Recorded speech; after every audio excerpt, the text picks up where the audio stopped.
Your Excellency the Deputy President na viongozi wengine wote walioko na kanisa, hamjambo? Muriega? Mwathani agocwo. Hivyo mheshimiwa amesema, Your Excellency na mchungaji nilikuwa tuna chat. Sijui kama amefuata mahubiri sana, sababu nilishinda nikimuuliza mmefika wapi. Nilikuwa na shughuli ya my parish minister mwenye anaingizwa kazi leo, parish minister mgeni. Na Your Excellency, unajua kwa kanisa letu la PCA that is usually a very big function. Kwa hivyo nimejiomba, nikawauliza kabla waendelee sana, wakati niliambiwa mahubiri yameisha hapa, nikasema sitachelewa. Hata kama nitachelewa sitakosa kuja. Na pia sababu nimeuliza governor mmehubiriwa nini, governor ananiambia nimeona Kahangara ndiye alikuwa anapiga makofi sana. So nikauliza Kahangara, mukire kanitha na mutirathikiriria? Kahangara kaniambia mmeambiwa msikue mkono birika, na ndio nimekuja na mkono wa kutoa, nisiwe mkono birika. Kwa hivyo Your Excellency, because I will also excuse myself so that I join the rest of the congregation probably before you finish, you will allow me to just say one word or two, kisha tukifika kwa mchango nisikue mkono birika, chenye Mwenyezi Mungu amenibariki nacho niweze kutoa. Na Your Excellency, hayo umesikia akiongewa na viongozi wengine. Hapa sisi watu wa Kiambu tulipigia kura serikali yetu ya Kenya Kwanza UDA, wewe na Rais William Ruto to the man. Sisi wote ndio uliona wabunge wetu wote isipokuwa mmoja ambaye pia tunafanya kazi na yeye, Mheshimiwa Kororia, ni wa chama chetu cha UDA, and 90% of our MCAs ni UDA. Therefore, we have a big stake in the UDA government and ensuring that we support you and the President to attain all the promises and the pledges that we made to the people of Kenya. Na hapa kwetu unajua tulianzia pale Limuru in our economic forum for Limuru, na kuna mambo mengi tuliongea ambayo inahusu watu ya Kiambu, kutoka maziwa, kahawa, tea, and I am happy Your Excellency sababu most of those items are under your office. Mambo ya kahawa, unajua yale matatizo tumekuwa nayo, tusaidia through the Ministry of Cooperatives na tuweza kutatua, and now our coffee farmers are able to mill their coffee within our county of Kiambu na wanaweza kuuza nje. Na hiyo ndio kazi tuliwaomba mtusaidie.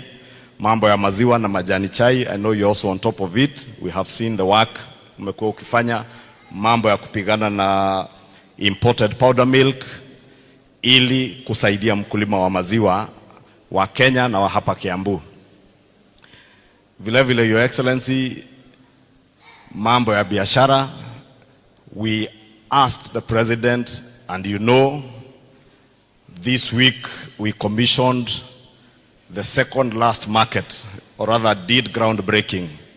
Na unajua tuna taratibu tumepanga wa vile wewe na rais mtafuatilia kuja kuwekelea foundation zile soko zote ambazo hawa bunge zile zinajengwa na national government, ili mrudi mkuja mtuwekee foundation stone, na zenye zitakuwa zimeisha mtufungulie, kufanikisha ile mpango tulikuwa naye of supporting small businesses. Your Excellency, sio sababu serikali kuu inataka kushindana na serikali ya county, but it is a spirit of our constitution on complementarity of our functions. Tusaidie county kujenga masoko, then we hand over those markets to the county government to manage them. Na kwa hivyo Your Excellency, tunakushukuru you and the President for the support you have given us. Hayo mengine umesikia, street lighting. Najua juzi all our members of parliament tulienda kumwona waziri na PS wa energy sababu ya mambo ya kufikisha stima, so that in Kiambu County tunataka kuhakikisha we have 100% connectivity ya stima. Kila boma iwe na stima, hata wenye wako in our rural areas wenye hawana stima. And those of us in urban areas, we get access to street lighting for security, as Mheshimiwa Ali says. And I know tumekuwa na mvutano kidogo na serikali ya county wakitaka kuweka mataa ya solar, and we encourage them to deploy the solar lighting because it is cheaper. Lakini tusiumize wananchi tukingojea solar. Just as they are doing with the markets, governor allow them to supplement. La mwisho, Your Excellency, sisi hapa Kiambu, the only reason unaona besides wewe kuwa hapa na wewe ni kiongozi wa taifa hatuneni na Kikuyu, it is because this is a very cosmopolitan county. Kiambu na Nairobi hakuna tofauti siku hizi. Hata vijijini ukienda huko kwa majani chai utapata watu wa jamii zote za Kenya. We cannot afford as a people of Kiambu kuingia kwa siasa za ukabila.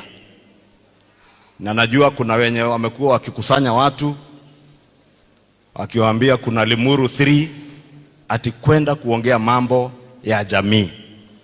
Jamii ambayo tutaongelelea ni jamii ya Kenya. And for avoidance of doubt, Your Excellency, if there is anybody in this country who still has a doubt as to whether the people of Kenya have put ethnic politics behind us, they should just look at the elections of 2022 and they will know that the elections of 2022 were the first and final referendum on ethnic and personality cult politics in our country. Ningewauliza sisi wote tuweke siasa za ukabila nyuma, tuangalie Kenya as one united nation to accommodate each and every one of us the way we live harmoniously in Kiambu, bila kuangalia wewe ulitoka wapi. And I'm certain even this church, Your Excellency, as beautiful as it is, has been built by resources from people from across the country, and that is the Kenya we want to build. Na kama iko kitu imerudisha nchi yetu nyuma miaka mingi, one ni siasa za ukabila, two is corruption. And Your Excellency, unajua hapa Kiambu tumekuwa na shida, tunaonekana kama tuko na mvutano na serikali ya county. Na najua governor ametuambia mara mingi, nyinyi wabunge fanyeni kazi yenu, muachane na yangu. And I agree with you, Governor. However, on matters touching on accountability, let me say in front of this church and before this church and the people of God, as members of parliament, we have no apologies to demand accountability, both at the national government level and at the county government level. That we shall continue to demand. Some of the issues, Your Excellency, you are talking about have already been pointed out now by the Auditor General, that the counties of Kiambu and Nairobi are leading our country in matters and accountability and misuse of public resources. That must come to an end, and I say that without any fear of contradiction, that we must bring to an end. When we point out those things, we don't point them out because we hate our governor or because we don't want to work with you, Governor. We point them out because it is what we are elected to do, to represent the people, both at the national government level and at the county level. Therefore, bear with us. Na mimi nasema hayo sababu huwa nasema mambo vile yalivyo. Wizi ukikita mizizi, iwe ni Kiambu, iwe ni Nairobi, iwe ni kwa serikali kuu, hatutaweza kutekeleza yale mambo ambayo tuliwaahidi wananchi wa Kenya. And therefore, when we point out what is going wrong in Kiambu, Governor, forgive us, bear with us. That is also part and parcel of our responsibility as leaders.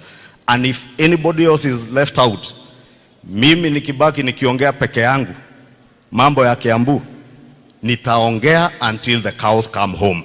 Na mimi sitaki kiti ya governor kama Alice, Mimi nilishatangaza yangu tu ni kusema ukweli, sababu mimi ni wa kanisa moja na Rigiji, deputy president wetu.